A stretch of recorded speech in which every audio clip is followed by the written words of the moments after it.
Hi, welcome to Whiskey and Wool, my Knitter's Life series, season 2. Hi friends, how are you? I hope you're doing well. It is the end of July. I think it's the 30th. Yeah. It's Saturday, the 30th. And yeah, I'm coming to you from Northern New Jersey. My name is Shannon. You can find me as Whiskey and Wool on both Ravelry and Instagram. I have a few things to share, a few new things to share with you. I finished a sweater. I don't know how long I'm going to be able to wear it. But before we talk about that, let's get into the whiskey chat, which is how I start every episode here on Knitter's Life. Most episodes, either with a whiskey or gin chat. It's been gin the last few times. I can hear people saying that I'm light on the whiskey for Whiskey and Wool. So I'm going to do whiskey today. It is an Irish whiskey, which I think I did Irish last time. I had a Scottish whiskey, but sadly I dropped the bottle. It was a small bottle, so it wasn't a huge, but it was sad nonetheless. I dropped the bottle and it broke. No one was hurt, but sad. Anyway, I have plenty to taste with you. So I don't have any scotches anymore, though, any more Scotch whiskeys. So the whiskeys that I'll be tasting for probably the rest of the year, unless I get my hands on something that's cool and interesting from Scotland, will be from other countries. So I hope you enjoy. If you're not into it and would like to just get right into the wool and the knitting, please skip ahead. I'll tell you where right now. Hi, we're gonna do a whiskey chat. As usual, I'm flying by the seat of my pants. Just prepping. All right, today we're gonna talk about an Irish whiskey that is known as Limavady. I believe that's the way it's pronounced, Limavady. All right, so Limavady has a very interesting history. So they were established in 1608.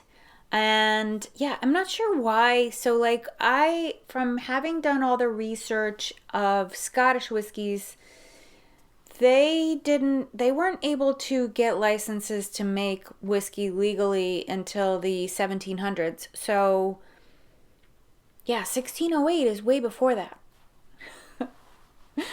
1608, much earlier. So I think there was like a little bit different, so maybe it's because, Limavady is in Northern Ireland, which is part of the UK.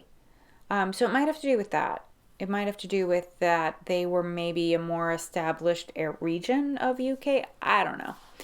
Anyway, they were able to, I digress. Sorry.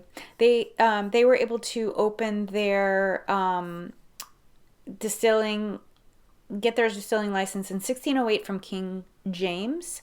And in 1750, a man named John Alexander decided to set up his own whiskey making operation on family land right next to the River Row, which is in Londonderry area of Northern Ireland. I'll put a picture of a map here with the red dot indicating where Londonderry is. You can see Belfast off to the left, and off to the right, and you can see Scotland in the upper far right corner.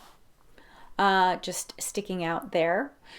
So they made lots and lots of whiskey. They opened up a brewery as well and made beer, and alcohol was flowing out of this region, and all across Ireland, in fact, until 1915, and then the distillery went silent for quite some time. And then I don't really know. I don't have a lot of information about what happened between 1915 and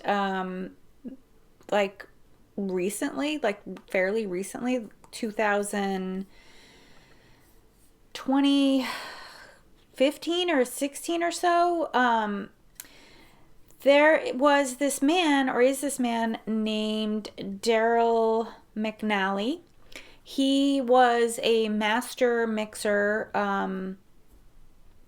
at Bushmills in Ireland, in Northern Ireland, and wanted to open up his own distillery because he had some ideas about the way, like he had a checklist essentially of the way whiskey should be, like some ways to try some whiskey.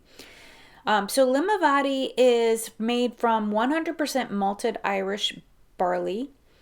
They use high quality barrels, and they they do single barrel bottling. So that's something that's very unique. Most distilleries take multiple barrels and do a blend or a mixing of flavors so that they get some consistency from batch to batch. But Limavady doesn't do that. They instead will do single barrel.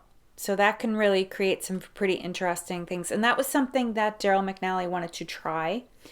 An interesting thing about him, he has a very interesting story himself. He was born to bar owners, so he was raised in bar culture because his parents ran a bar, and ended up, working at Bushmills.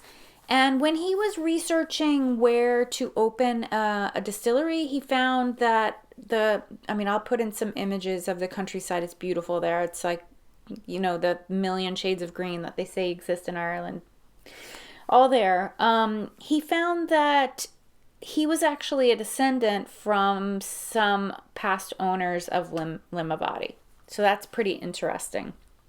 So he was basically born into this field, or into this, career and stuff. And he really wanted to just take a leap and try doing certain things, like with the 100% Irish barley and single barrel blends and such, or single barrel, not blends, like single barrel, not only just single malt, but also single barrel. So all of Limavady is made from the 100% Irish malt or Irish barley, and then they small batch barrel out of a single barrel. I think his family bar was named the Quiet Man. I've seen some indication, but not confirmed. So that is in a nutshell their story. They are co-owned by Whistlepig, which is an American whiskey company that was established in 2017. So I don't really know when Daryl McNally and Whistlepig came together. I assume it was right around 2017, 2018, because they're releasing whiskeys already. So usually whiskey has to stay in a barrel at least 6 years. So it may have been around the time that Whistlepig was getting established here. They were also working with him. Not a lot of information online about that, so I'm not really sure. The whiskey that I am tasting was matured in ex-bourbon American oak barrels, which we know will give us some of those vanilla, buttery, cakey tastes. And then it was finished in Pedro Jimenez sherry casks. So, and Limavady actually means leap of the dog. So that's another thing that is interesting, because Daryl talks a lot about taking a leap. So a leap of faith, so to speak. So anyway, yes, finished in the Pedro Jimenez sherry, which should give us some of those dried fruit, fruity, red fruit, sometimes flavors. So knowing all of that, we're going to try this. I don't know how old this is. It doesn't have an age on it that I can see.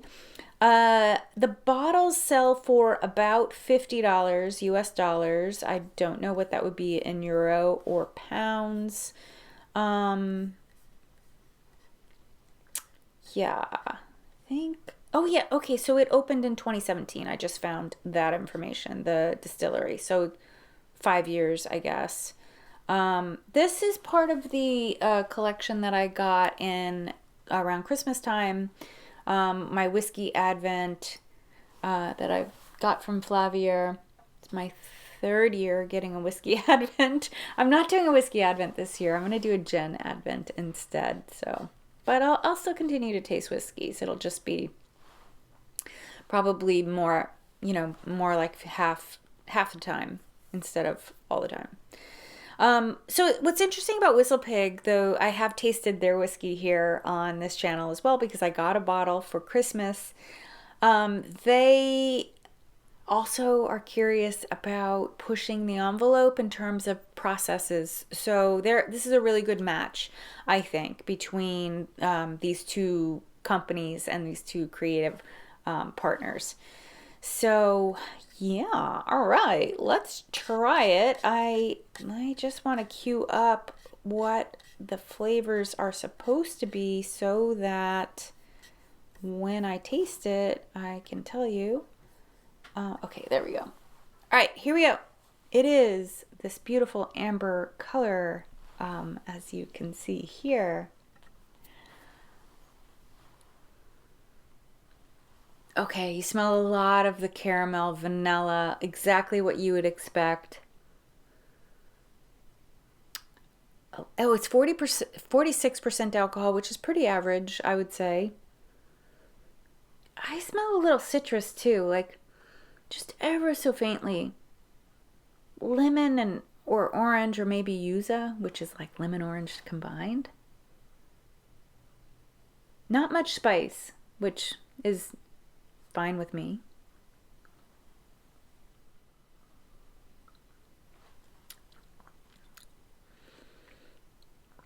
Okay. Caramel, definitely caramel, like burnt, but there's like a burnt, or maybe not burnt, but woodsy or toasty, I would say.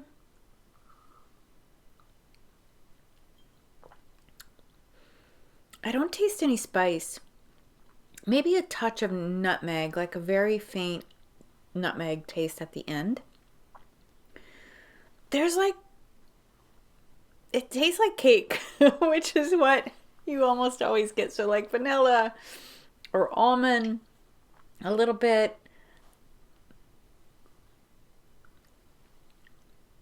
Yeah, really strong vanilla right up front. Then that woodsy, toasty taste. A little bit of burn at the end, which could be spice. Cloves or nutmeg. Not pretty subtle though, not as strong as some of the others I've tasted. I don't really get the fruity taste of the finish, but that's, maybe this barrel just didn't have those fruity tastes like some of the others. Okay, so let's see what... Oh, the bottle is also super unique. I probably put a picture on. It has like a old-fashioned... There's information on their website about the bottle. Okay.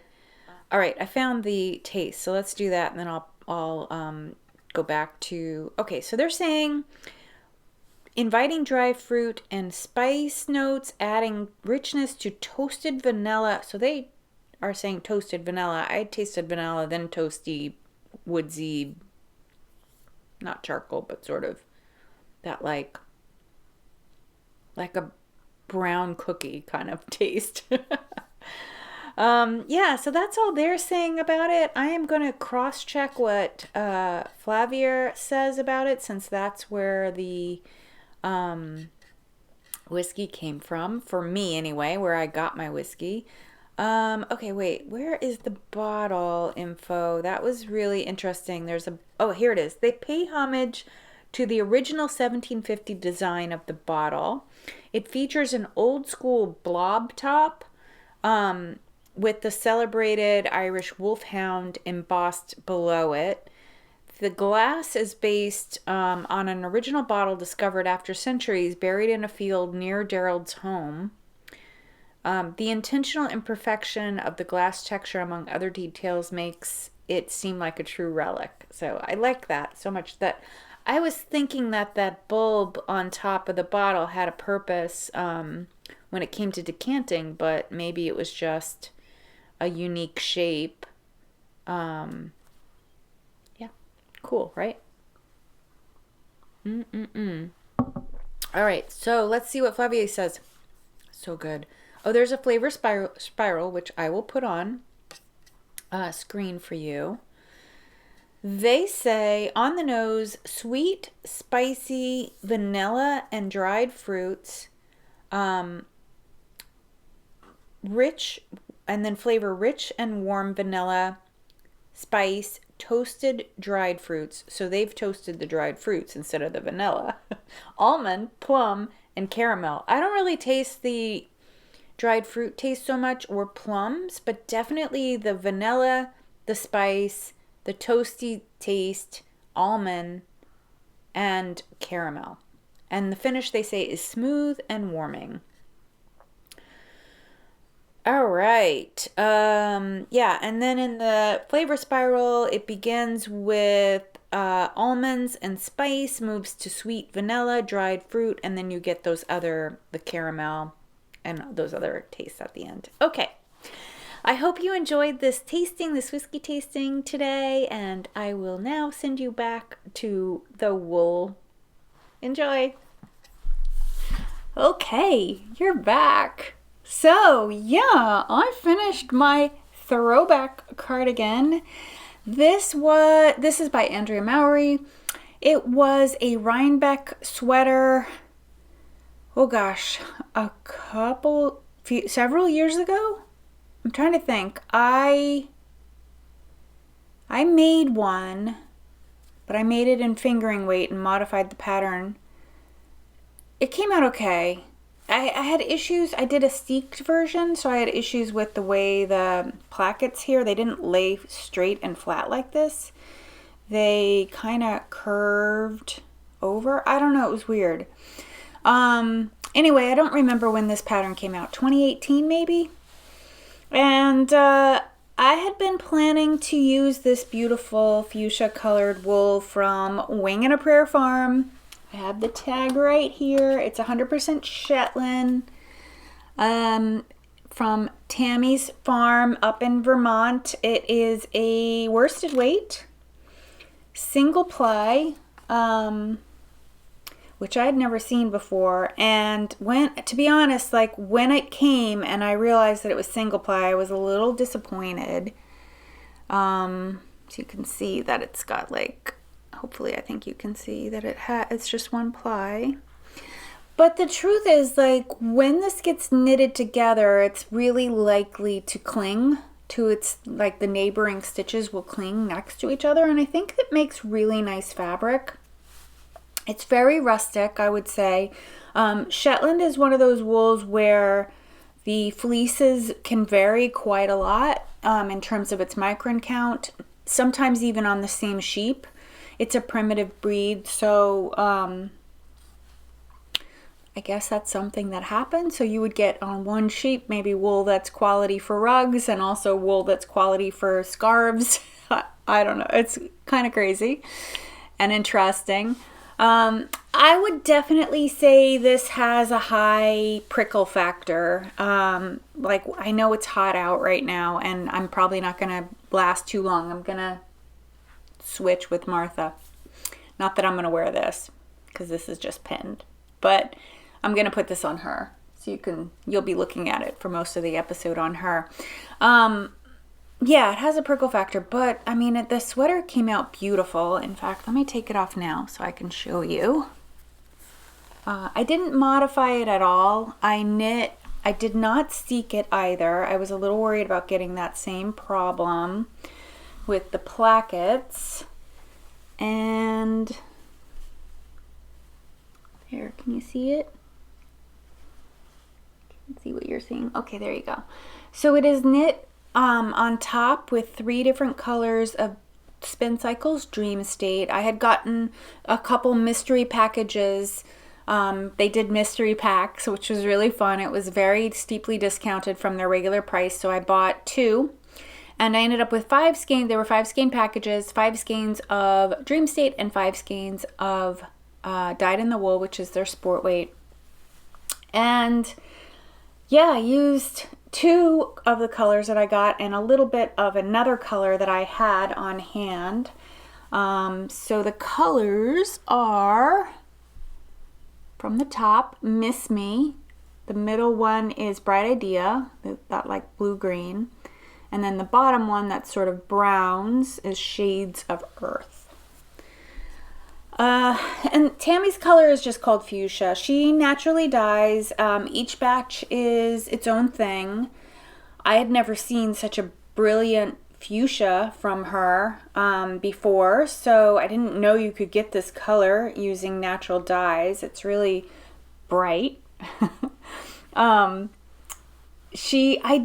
does not say on the tag what she used. I believe it said it on my listing, and I think it said on the listing that I ordered these from, which was a couple years ago, I think it said she used lac, which is an insect, and logwood, which is a plant that makes kind of a purple, and lac makes kind of a bright red.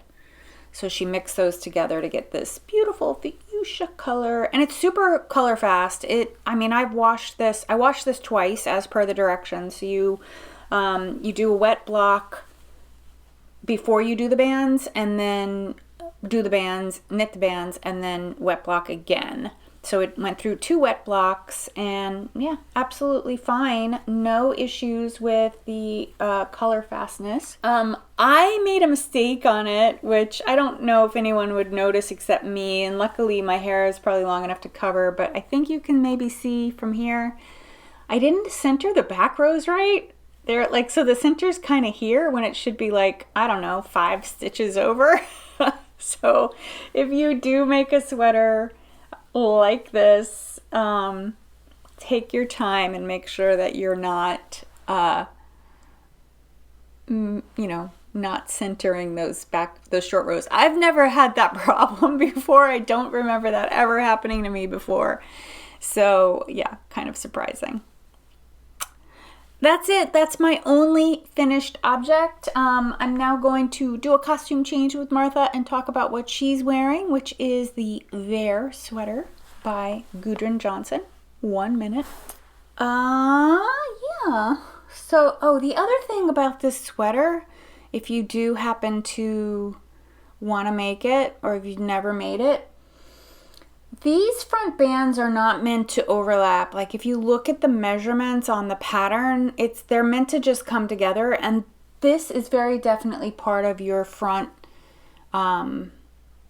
measurement. So like in the stitch count and stuff, you'll see what I mean if you go ahead and decide to make it. So if you intend to have them overlap, there's ease in here, so I could very definitely fold those over if I ever felt like it was a little cold or whatever. I usually really love buttons. I hardly ever make a cardigan that does not have buttons. And I seriously considered putting buttons on this one, but I think it's fine the way it is. It is I think it's going to be super warm because it's worsted weight. That's pretty heavy weight. Plenty of people wear worsted weight and heavier sweaters, but I find heavier than DK is a little bit too warm for me for most weather. This is going to be great as to wear as an outer piece in the fall when it's kind of cool but not really cool. Yeah, so just bear that in mind. Okay, just having a little water on this hot day. It's 85 or so, 84, 85 outside. Bright and sunny. I don't need any lights today. Yeah, and not so humid. So, because it's humid, when you get heat with humidity, it can be pretty hard to take. But anyway, let's talk about what Martha had on. The Vair sweater by Gundren Johnston. It's this sweater right here from Shetland Trader Volume 3 Heritage. I should check out her other volumes, volumes 1 and 2. I've never looked at them. This sweater caught my eye from a couple different podcasters that have worked on it and people on Instagram that I've seen posting it and stuff. I was actually going to do the other one, which a viewer told me Amy Palco had made one, the Maywick, which is show you a quick picture. It is an all over, this razor shell pattern that I'm working on right now. It's all over instead of just half of the body. Here it is.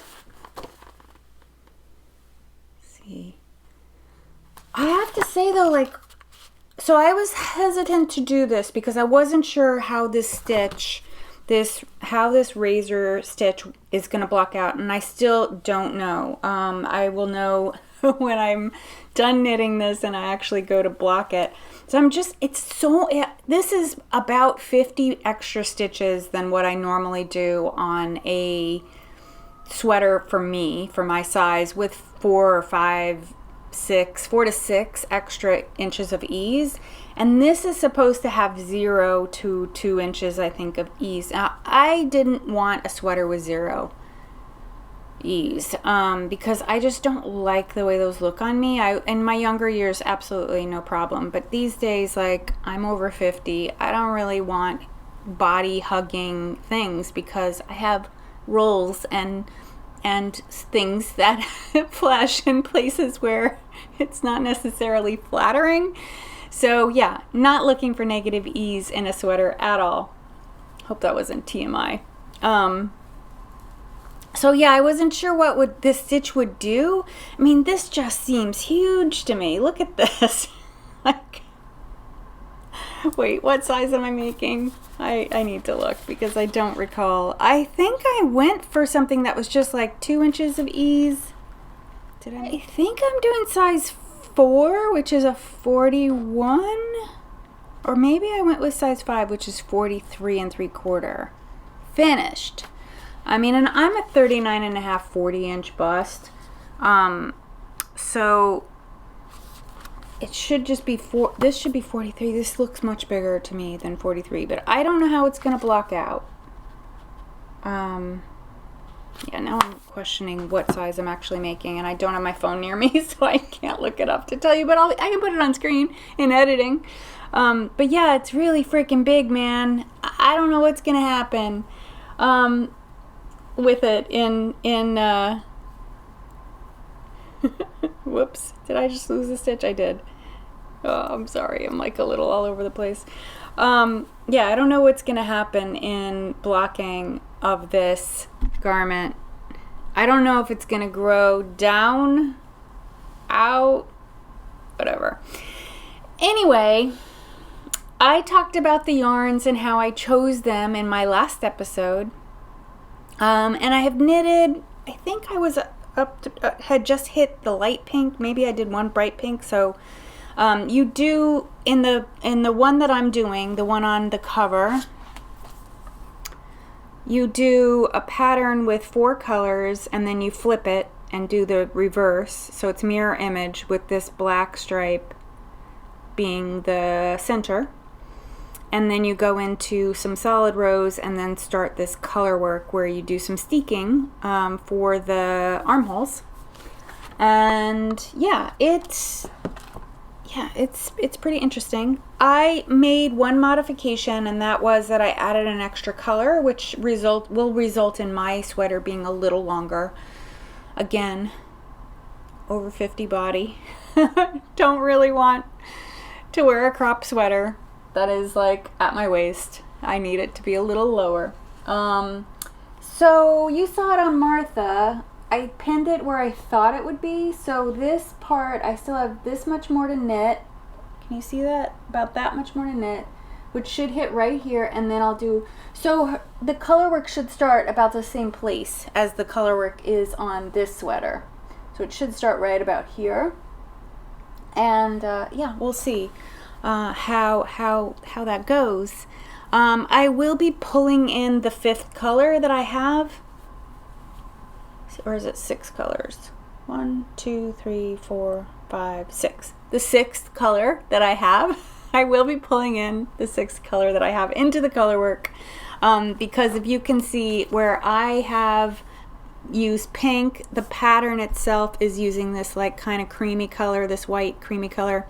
And that's in there pretty heavily. So I plan to make some of those rows, maybe one, at least one, the aqua color that you're seeing here. because that's the extra color.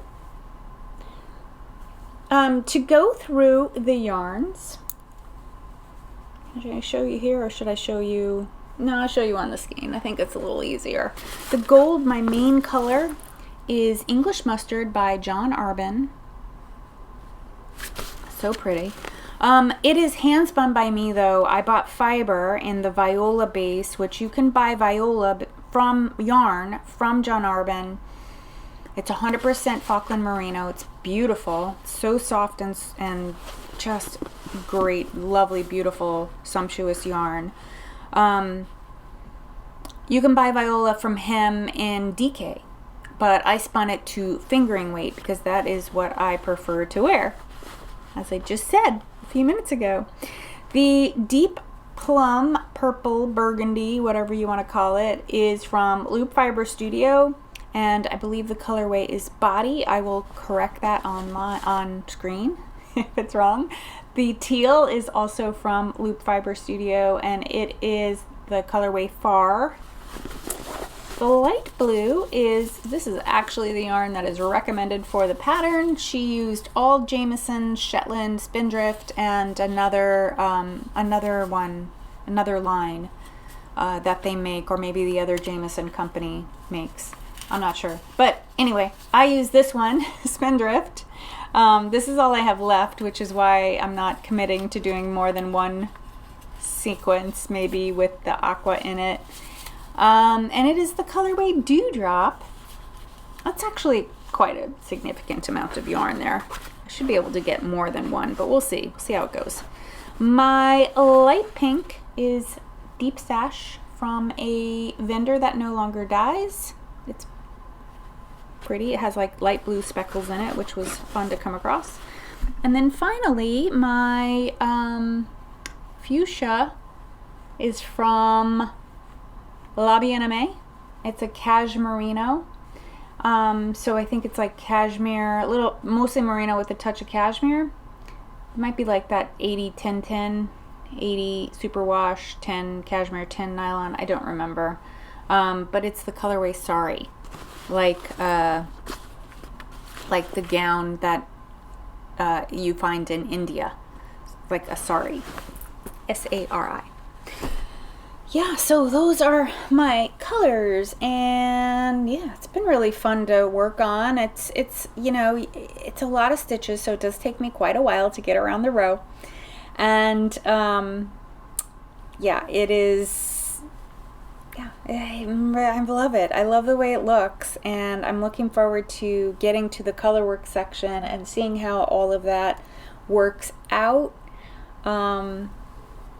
So we'll see. It's slow knit though. It's a slow knit. I'm also knitting, I believe, on US size 3 or 325 millimeter. So it's yeah, quite fine gauge. All right, I have a half finished object. I have been plugging away on these socks. These are part of so I finished one. These are part of my plan for gifting socks to each of my adult children. And yeah, so there's 5 of them. My children and their partners, sorry, I should have been. So that I have 5 pairs. This is the first of 5. This is from Corner of Craft, Hannah of Corner of Craft. It is the colorway called Chaos Resistance. And I said last time, and it bears again, that it looks really green to me when I look at it. The green just really pops out, but on screen it looks more gray. And it really has these bright, it's like a rainbow on a gray base. So I really like the way it's coming out. I am knitting the DRK Everyday Sock pattern. Here's how far I've gotten. I'm about halfway through the foot on the second sock. The DRK Everyday Sock pattern I am knitting on using DK. I modified the pattern. You can see the notes of my mods if you're interested in doing the same in my Ravelry, on my Ravelry page. This is the 3rd pair that I've made in the using DK or 2 fingering weight strands held double. And yeah, I really love it. This is like the kind of my style of sock, like the thickness. I like thick socks because I like the extra cushion on the bottom of my feet, but I also really like the extra cushion on my feet altogether. I prefer this over the fingering weight socks that I mean, I wear those too, but you know, in the time of year when I'm mostly wearing socks, which is like October through May, it's really cold. Like, your feet get cold. I'm outside a lot. So I have a lot of, I just walk a lot. The area that I live in, there's a lot of walking. I mean, people walk a lot here I'm in the New York City tri-state region, and it's, you know, walking is something that people do a lot of around here.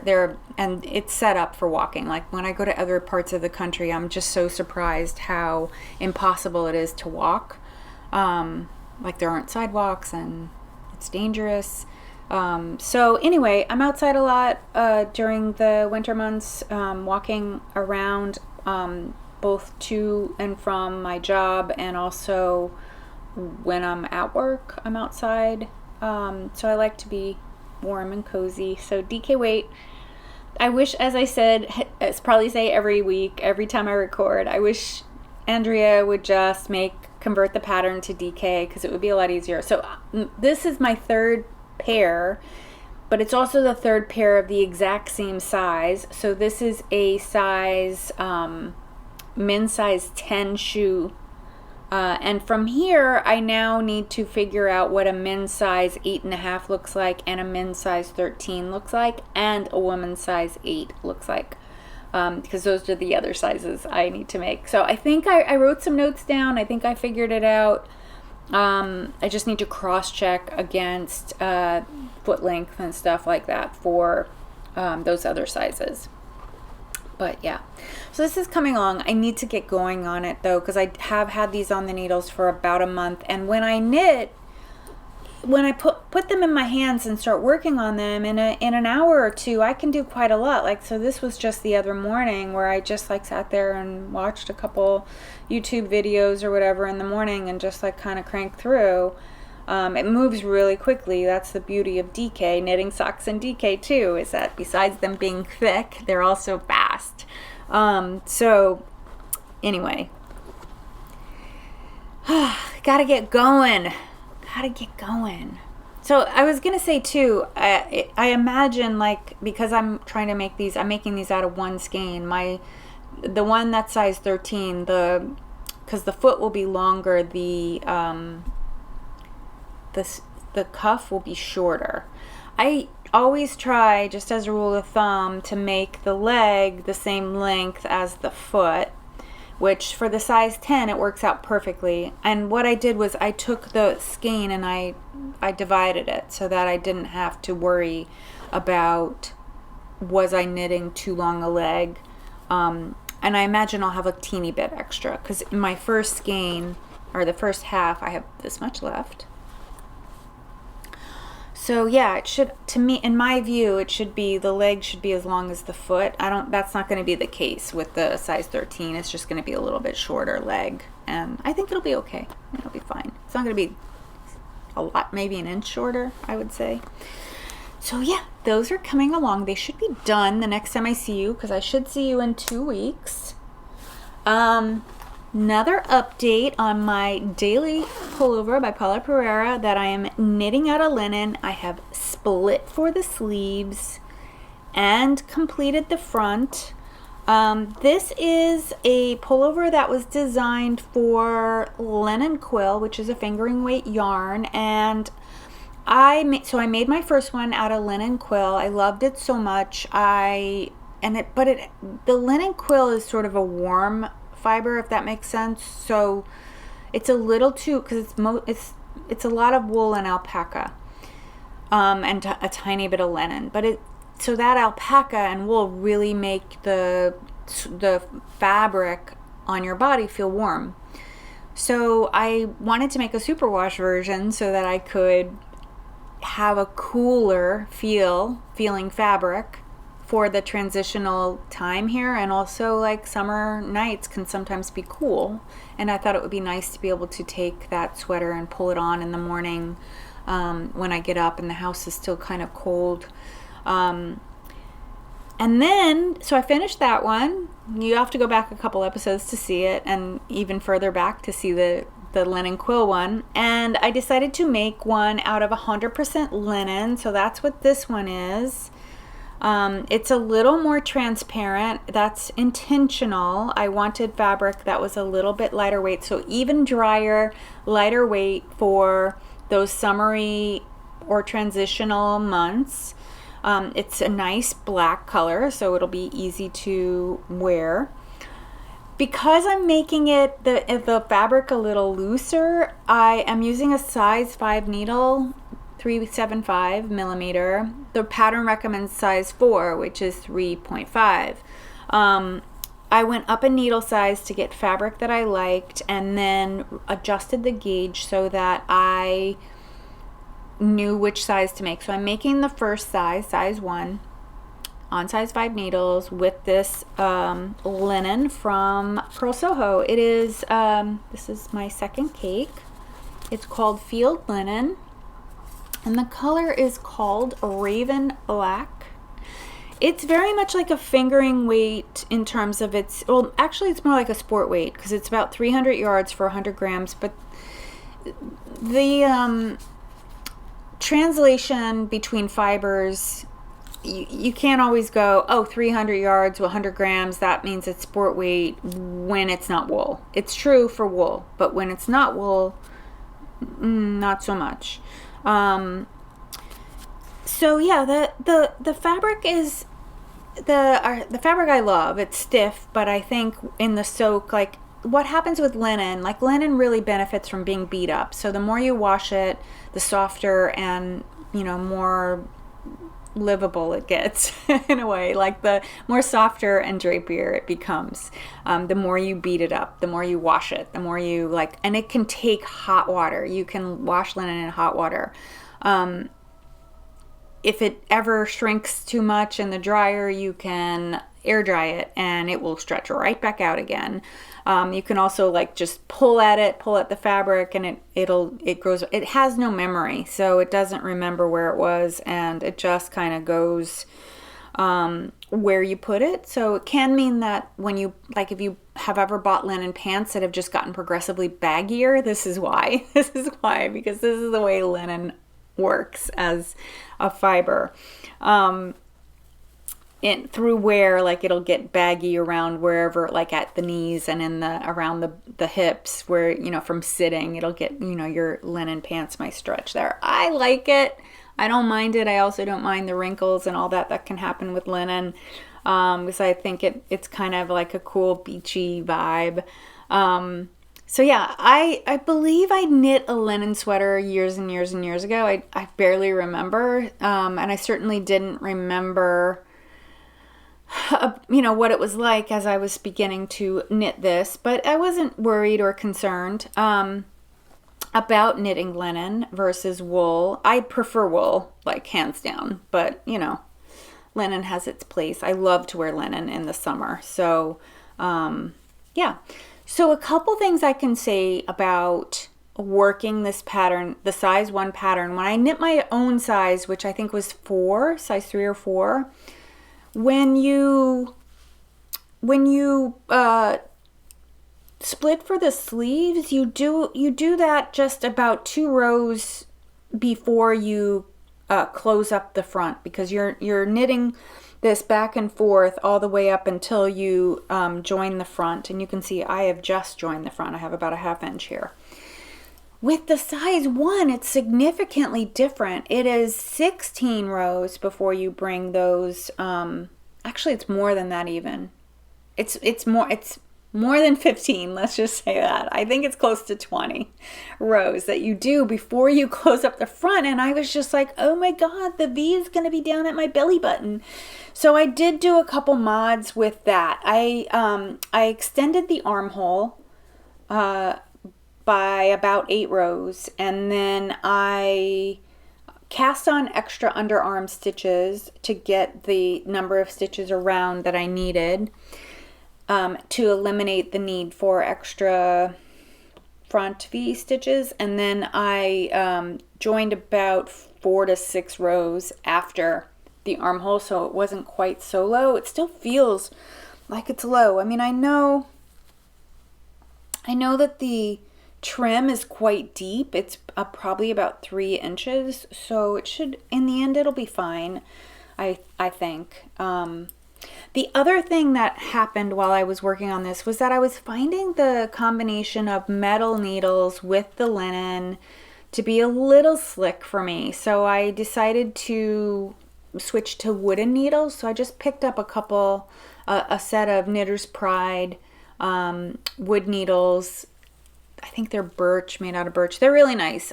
I like the Knitter's Pride line because all the needles that are the same size will be the same color, whether it's double points, these circular needles of any size cable will all be the same color. So it's really easy to see quickly color or what size your needles are. So this is a size 5. It's kind of like a reddish wood color. But yeah, I switched to that just because that way I wasn't having as much trouble with stitches sliding off my needles as I'm working on it, like dropping stitches and stuff.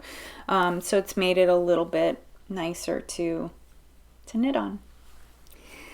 That is my daily pullover.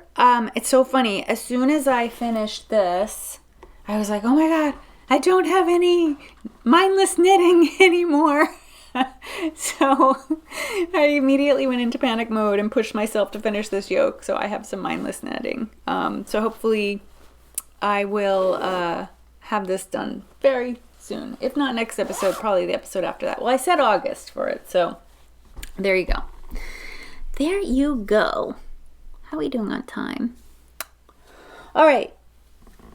I have one more cast on. This is a new cast on. This is, oh my goodness, I couldn't resist doing this.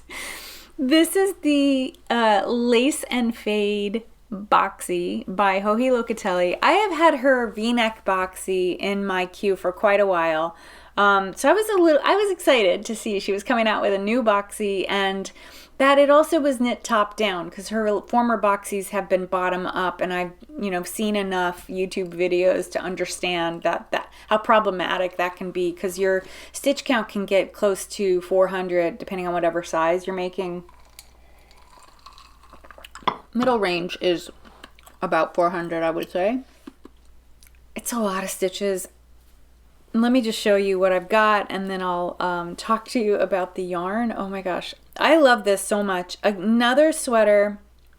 When I ordered those wood needles, I also ordered wood needles for this, because knitting the mohair lace portion with this very slippery mohair is pretty challenging on metal needles. So I bought Knitter's Pride size 4 for this, because I'm knitting with a size 4. So this is my sweater so far. I have knit the neck. It is a rolled hem, or like a rolled neckband. So I went ahead and knit that because I was having trouble understanding how big this neckline was. Like, it was just, the whole thing just seemed so nebulous and floppy. Because if you're not familiar with the Boxy, it is a very low drop sleeve, and then you knit about bracelet length, like about a 5 or 6 inch tube basically for the rest of your sleeve. So you can see that it has a very low armhole, and that the width of it's all bunched up on these 32-inch cable needles, but the width of it is supposed to be like 60 something inches. So it's quite big. Again, that's like 20 inches of ease, but I don't know. There was something about when Joji was talking about this sweater on her journal. It looks so elegant. And she did a fade. I'm not doing a fade. I'm doing 2 solid colors. So you can see there. I will tell you about the yarn in a minute. So you can see I'm on my second mohair. So this is like 400 stitches of mohair lace for 10 rows, and then 400 stitches of just stockinette knitting back and forth for the top portion, and then in the round for everything after that. And yeah, so there's this like really nice mindless area, and then there's this area where you really are intensely concentrating, more so because it's not only that it's lace, but also that it's mohair, and your chances of dropping a stitch are really high if you're not paying attention. So yeah, I really love it. This fabric that the yarn made that I'm using for the body is so luxurious. It just feels so good, so soft. We need feel screens. You could feel it. But it is just super soft. Let me tell you about it. The main color is by Julie Aslin. It is her Pheno base, which is 75% merino, 15% cashmere, and 10% silk, which all of those together make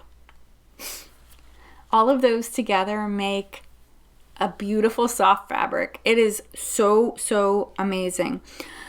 I bought this yarn in 2018. I went to India Untangled, and this was the color of the year. I think it was the second time that she'd done this color. It's called Road to Rhinebeck. And I think the idea, which you can see here, and if you've been in areas, wait, I'm just looking for a nice big swath of it. The idea is basically like the pavement with leaves, colorful leaves smashed on it, because it has these beautiful speckles that are like reds and oranges and yellows and browns and green. It's very pretty. And it has like sort of this like gray purple hue to the base. I really love it. There it is on the skein, if that's easier for you to see. So yeah, I bought 2 skeins of it.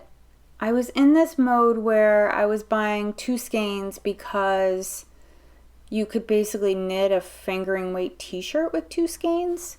And then after having it at home for a little while, I realized that I think I wanted a 3rd skein, so I convinced a woman on Ravelry to sell me her skein, and she did, because she'd had it for a while. And I think, I don't know which skein was hers, but I had this one skein that seemed a little paler, which you might be able to see. I've used it on top, and then I'm saving it to do this, the sleeves. Wait, is that the front or the back? Yeah, I think, I don't know, is it paler? So it's in the top section here, and then this second section is the other skein. I mean, the speckles seemed a little less intense to me, but I think the overall effect is that they're pretty similar. And the 3rd skein I have looks a lot like this one.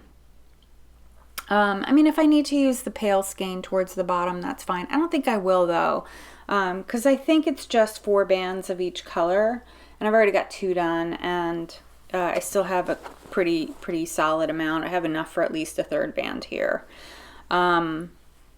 Yeah, and the mohair, so I bought the mohair to do this sweater. I did not have a gray mohair on hand. I had a white one, which I didn't think was going to look good, like a natural colored one.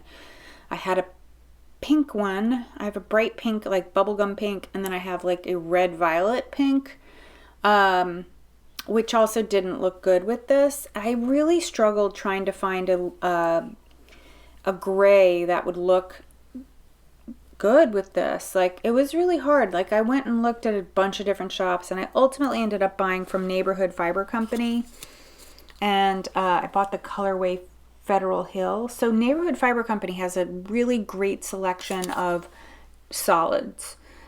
She does speckles too, but like tonal solids. So she's kind of my go-to whenever I need a solid skein. I will, you know, because her colors are, I always am able to find whatever I'm looking for there, it seems to me, like whatever color it is that I need. So yeah, I ended up buying this from her, and it missed the mark a little bit to my eye. I wanted a warm gray. It's definitely a warm gray. My thinking was a warm gray that this was gonna knit. I hadn't knit anything with this other than the swatch, but my thinking was that this was kind of a warm gray. But I went a little too warm, I think, on the gray. I definitely did not want to do a cool gray because I prefer warm grays over cool grays.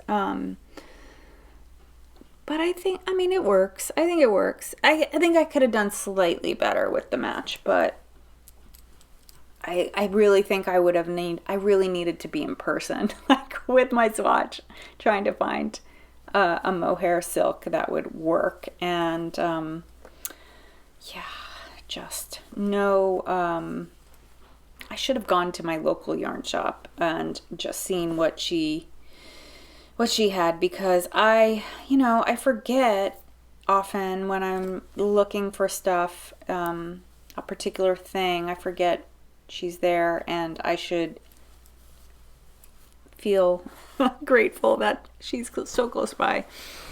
And so yeah, my local yarn shop is Knit Tapestry, if you're wondering, very close to my house. I could ride my bike easily. It would take me probably like 15 minutes. But yeah, so I am knitting the Lace and Fade, but I'm not fading it, Boxy. I have plans for a second one already, because to be honest, when I was trying to figure out, you know, what's in my stash that I can knit this thing with, because I really want to use up my stash, and I'm doing really well. I filmed a clip when I was trying to figure out colors and what to make, what yarn to pull out of my stash to make the Lace and Fade, and my head was exploding with all of the different things that you could do. Of course, I have plenty of single skeins, and I could have created a fade pretty easily, but watch the clip. I got excited about something, but let me show you the clip, and then when you come back, we'll talk about spinning. I hardly ever share with you things that I'm thinking, but I just needed to show you this. I think this group of yarns could become the Lace and Fade by Joji Locatelli, Lace and Fade Boxy that just came out.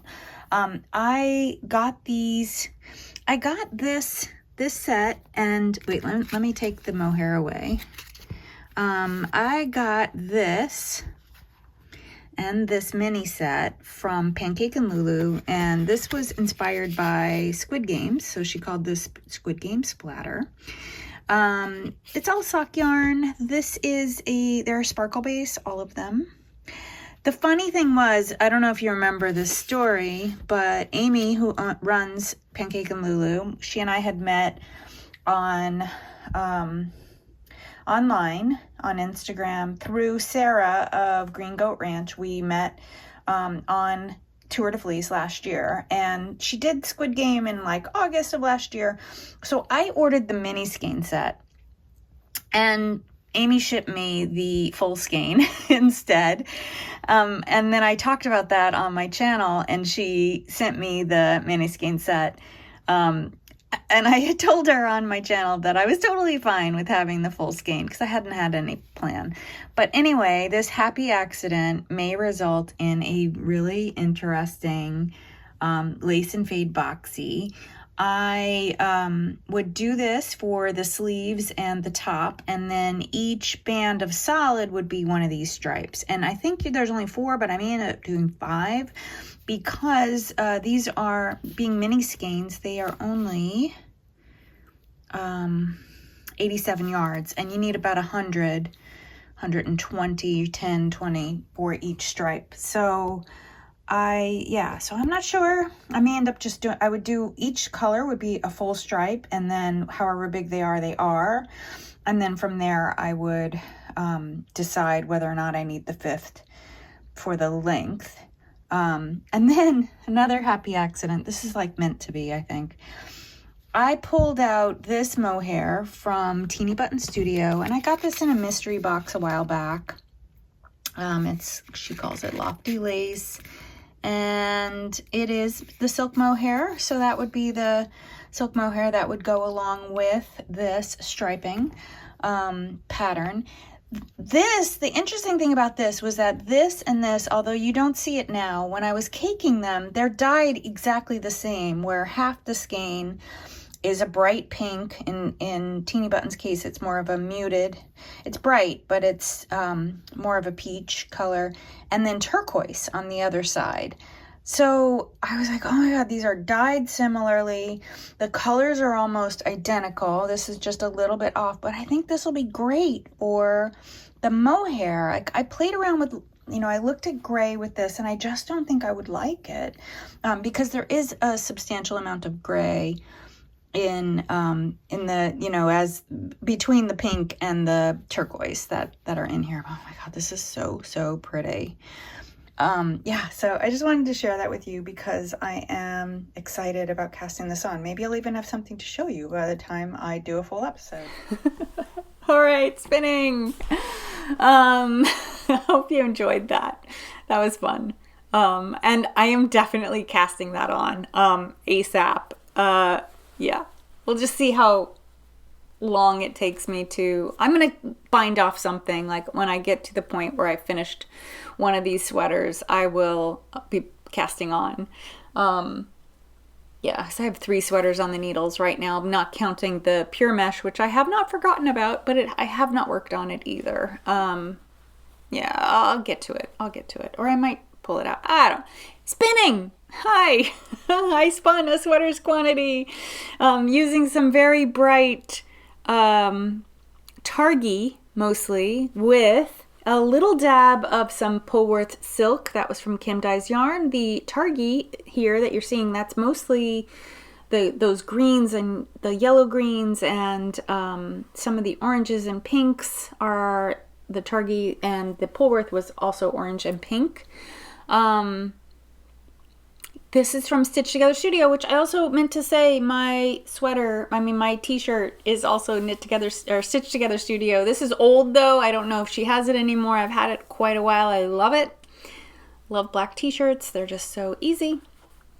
One of the skeins I had to cake because as I was looking at this on the skein, I thought, wonder if this is going to microstripe.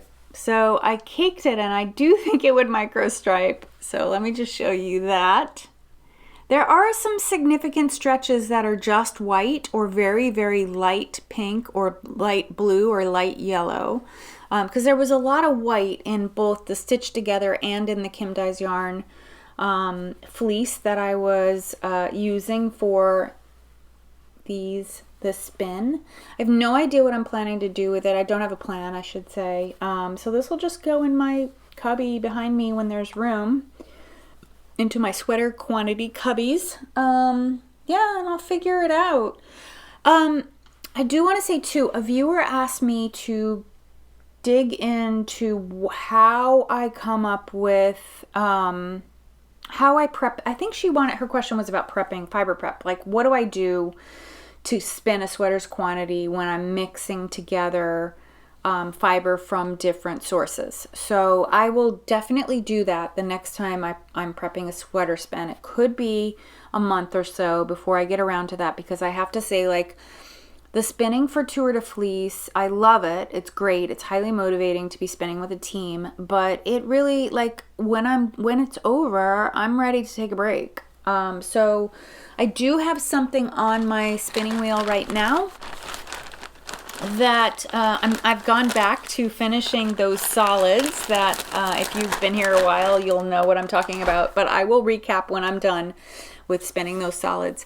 So I went back to spinning the solids skeins, or the tonal skeins that I have been spinning from bibs and bobs of advent calendars and things like that, just little dribs and drabs of different fibers from different companies and different fiber types, but mostly wool based, primarily wool, but other stuff thrown in at times, like bamboo or silk or, I don't know, sparkle, stuff like that. So yeah, that, I will show you all of that. There are 3 out of the tonal skeins. I think I've spun 9 already. I've got 3 more to go. And they're kind of making a rainbow. So what I have is a blue violet that's on the spinning wheel right now. There's a red violet and then red. So those are my last 3, and they were like 100 gram ish skeins, 80 to 100 gram ish. 2-ply fingering weight, as is that. That's 2-ply fingering weight. That's about this bright. I keep pointing down at the floor, but this bright that I just showed you is about 1,400 yards. So it's a nice amount for a, you know, some type of sweater. So yeah, we'll see. All right. I have stash, a little bit of stash acquisitions. Not a lot, just a little. I took advantage of some Tour de Fleece sales that were happening, and I spun, I think I talked about this before, but I spun with Green Goat Ranch, and as part of being on the team, you get a discount code. So I took advantage and bought a sweaters quantity for once, a sweaters quantity. Well, this is the second time because I bought a sweaters quantity from Kim. Actually, no, I didn't exactly buy a sweaters quantity. I will be combining 3 4-ounce braids to be a sweaters quantity. They go together, but they're not sweaters quant. This is a true sweaters quant. 3 4-ounce braids. Actually, it's 3 2-ounce braids, 6 2-ounce braids. She sells them like this in a package, where she calls them plying pairs. So the idea is that you make one bobbin with the purple and one bobbin with the variegated, and you ply them together. That would give you a really consistent barber pole-esque style. There is some of that color purple in here, which would mean you would get some parts that would just be purple purple.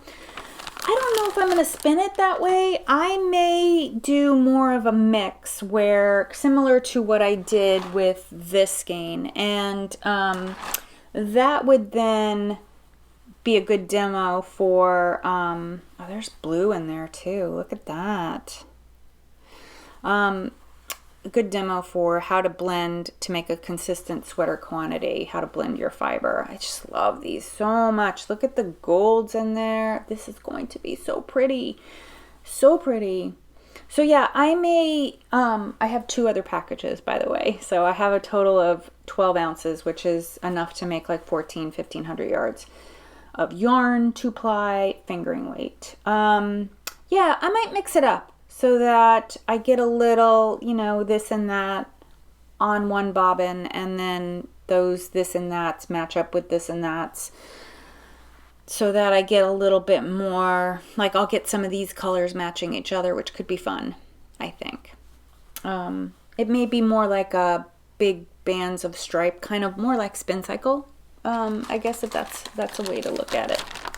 So yeah, this is gorgeous, gorgeous fiber from Green Goat Ranch. It is 100% Rambouillet, which if you have watched for about 6 months now, you will know I bought a Rambouillet Advent from her for 2021, and I spun it into a rainbow and then knit a rainbow sweater for my granddaughter.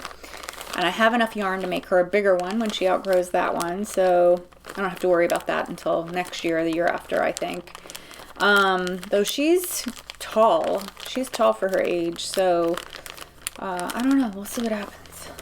She probably won't stay tall for her age, because my son, her dad, was also tall for his age, and he is all of 5'8". But he was a tall little boy for his age until he was like 12 or 13, and then his friends all shot up above him. So same thing might happen to her, who knows? We don't know. Yeah, so I got this from her, Rambouillet. It's part of the Witcher series. Sorry, I should also tell you this, the color. Bien Wood. And if you're a spinner and you are interested in buying from Green Goat Ranch, I think that Sarah tends to do the same colors for a while. So if you wanted to buy these, she will probably be dyeing them a couple more times this year. before she retires them. That seems to be the way that she operates. And then sometimes there's some regular colors. I also bought this really amazing, I'm not even going to take it out because there's a lot happening here. How pretty is this though? This is a bat. It's just flat. It's not, coiled the way we normally see bats. This is based on, I think this is the Fruit Loop Shake colorway. She does a lot of her colors inspired by Disney. So there's some sparkle in there. That's what you're seeing. That red that's sort of floating on top is all Stellina or Angelina, like kind of hanging out there. But yeah, I think that's what this is. I don't remember. It's not marked. I think she's been using Rambouillet pretty consistently, so I think this is Rambouillet as well. But yeah, this will be a fun spin. This will probably be the next thing I spin when I'm done with those tonals. And last, I subscribed to Fly Magazine because I was hearing such great things from other spinners during Tour de Fleece about it. I've known about it for a while. But yeah, it is chock full of information if you're a spinner, like all kinds of really interesting techniques and info about fleece and all kinds of really, really, really interesting things. This is the only one that I'm getting in print. The rest of them I'm getting digital. They had an add-on with the subscription where I could get the current issue, which is summer 2022 at issue 37, sent to me along with the digital subscription. So I just try not to accumulate. I do love books, but I know magazines can really... I've moved too many times with lots of magazines, so I really try to only read digital magazines and not get hard copies, with few exceptions. So, yeah, that's my episode. I hope you are doing well. Our region is in an emergency now for monkeypox, so who knows what's going to happen. There's been no change of the way we're doing business. A lot of people still wear masks in this area. I wear masks anytime I'm out in public or in crowds, like in indoor spaces in particular, because I'm still a COVID version. Knock wood, I haven't got it yet. People around me have gotten it, but so far so good. Like I've just... I guess I keep myself pretty safe. Also, I'm 4 times vaccinated now. I've gotten vaccination 1, 2, and 2 boosters. And I'll get another one in the fall when I'm ready, when I'm due.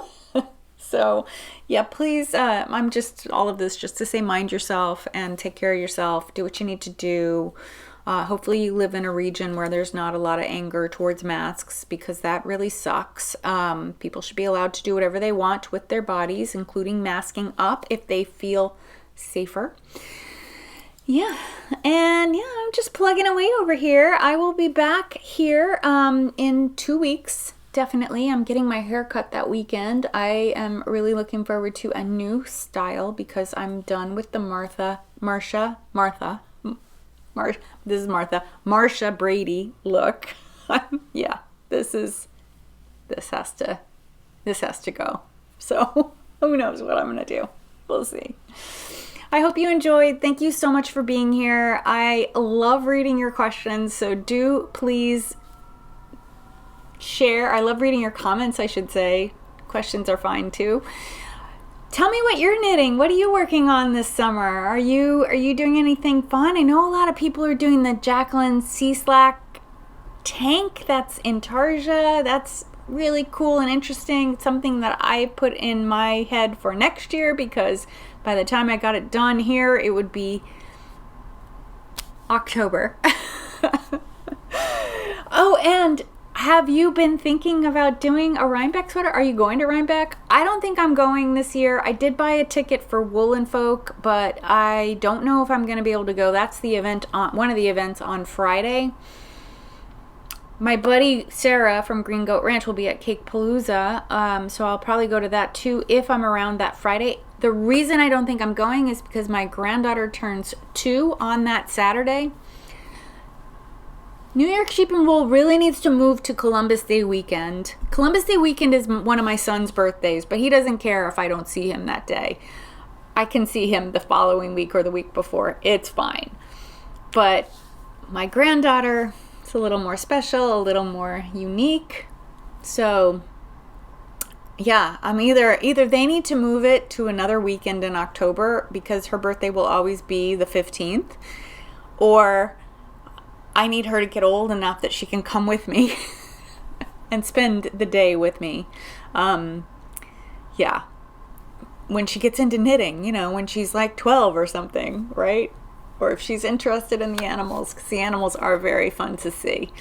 But anyway, tell me if you're going to go, and whether are you making the Alpine Glow, the new sweater by Andrea Mowry? I've been like kind of chewing on it. I didn't think I was going to make it because for some reason I was convinced it was going to be a DK weight sweater. And I was like, I don't have any DK sweater quantities. I've got like, I don't know, 30 sweater quantities of fingering weight. So it's going to be, you know, if it's fingering weight, okay, maybe.